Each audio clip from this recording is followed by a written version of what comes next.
All right, Dean Kim is now joining us. He's head of global research product at William O'Neill and Company. Dean, great to have you back on the program. Thanks very much. How is price action looking to you? Put all of it together. You've got stocks which are broadly higher, inching up. Dollar which is sharply down. The dollar index is now down under 102. Oil prices are up. Many would argue that when it's essentially an asset class, and in the near term, oil going up is good news. I mean, it shows buoyancy more than anything else. Your sense overall, Dean? Yeah, basically, let's start with the U.S. The setup in the U.S. is that both S&P 500 and the Nasdaq recently had follow-through days, which means in our methodology, this may be the start of a sustainable rally. So we are advising our clients to slowly add to positions. However, we are not in clear just yet, as we have to deal with resistance levels for both indices at the moving averages. For S&P, we're testing the 200-day DMA, and for the Nasdaq, we are testing the 100 DMA, and we still have to contend with 200 DMA on the Nasdaq. The next critical level for the S&P is at around 4,100. And if we can break above this level, then we have a chance for a positive trending market. The recent moves, of course, have been sparked by signs of cooling inflation. We've seen cooler than expected CPI print last Thursday. So, I think things are looking fairly constructive. Now, when we look at the market currently in the U.S., we're encouraged by the breadth of sectors that are starting to show some signs of recovery. About 70% of the New York Stock Exchange are now trading above the 150 DMA, where this was only 40% back in mid-December and much lower in September. And when you take out the mega cap stocks, notably the so-called FANG stocks plus Tesla, the index is actually looking a lot better. Now, if I look at Asia, Asian markets like AAXJ or the EEM, they're all moving above the 200-day moving average, trading very constructively, and especially on the back of course, China reopening. And so I think that's good news overall for global markets. And I am seeing some, major fund flows or foreign investor fund flows into Asia. And then when I come back to India, the index is actually hanging in there fairly well. Like the Sensex is, currently testing the 100-day moving average. It looks pretty constructive. And so given some of these large companies, reporting this week, I think it looks fairly constructive here. Okay, that's a good way to start the show and start the day, right? So you're saying that the 4,100 level on the S&P 500 is what you're watching out for next. So there's some more upside. And you're seeing India as a constructive market as well. On the Nifty itself, do you think the December lows of 17,770 or thereabouts is something that can hold through the course of the next few months? Because we've tested it once in the recent past. Yeah. What's your sense about the support level?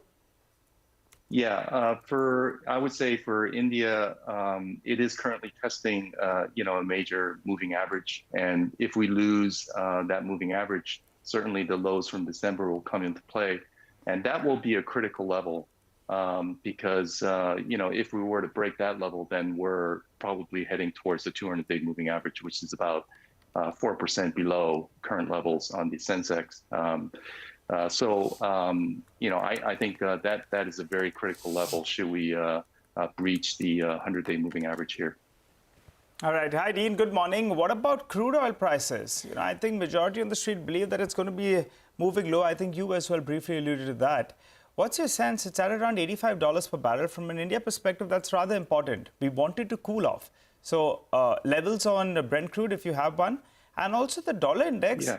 Well, that's broken the 102 odd mark. So that's, encouraging from an emerging market perspective.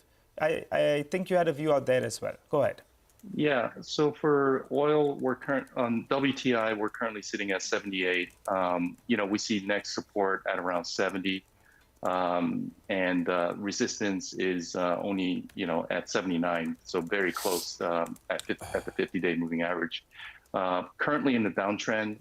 So let's see if oil can, find support at 70. But I mean, it's good news as oil continues to, kind of slowly come off. That allows economies to sort of reflate based on cheaper input costs. So that's welcomed. In terms of U.S. dollar, we're at 102. We see next support level just below around 101.50. Resistance is going to be at around 103, but certainly in a downtrend, given softer inflation numbers coming through in the U.S. Dean, the one big thing in 2023 as we start is what's becoming clear, and I don't want to sort of overemphasize it, but so far data does suggest that inflation, which was the big problem of last year, is coming off sharply, right? And perhaps it continues to do that. The next big data point is the U.S. labor market data, but that's only early February. And then, of course, we get the rate decision. On the rate side, the 10-year, for example, have we seen the peak is already behind, in your opinion, and we continue to head lower? Yeah, that's a great question. I believe it is, because when you look at the 2-year yield, we're currently sitting around 4.2 in the market. The Fed fund rate is at 4.25 to 4.5, and they're talking about, if you look at the spot rate, they're planning to go as high as 5.25. But the bond market is suggesting to us that the rate pretty much has peaked.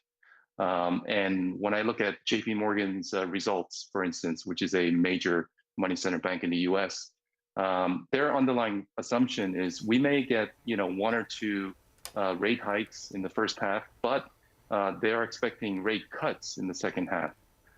So I think that we're almost there in terms of peaking of the Fed's rate hiking cycle, and the bond market certainly is suggesting that as well.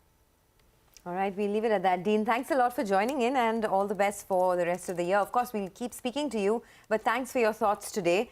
So that's a positive and optimistic way to start the day, is it not? They're seeing foreign flows come into Asia. They're looking at the 4,400 level on the S&P 500, which is an upside from the current levels. And the Sensex is testing the 100-day moving average, and it's looking constructive. Let's slip into a quick break. There are plenty of stocks to talk about, so don't go anywhere. Our list of top 10 stocks is lined up in just minutes from now.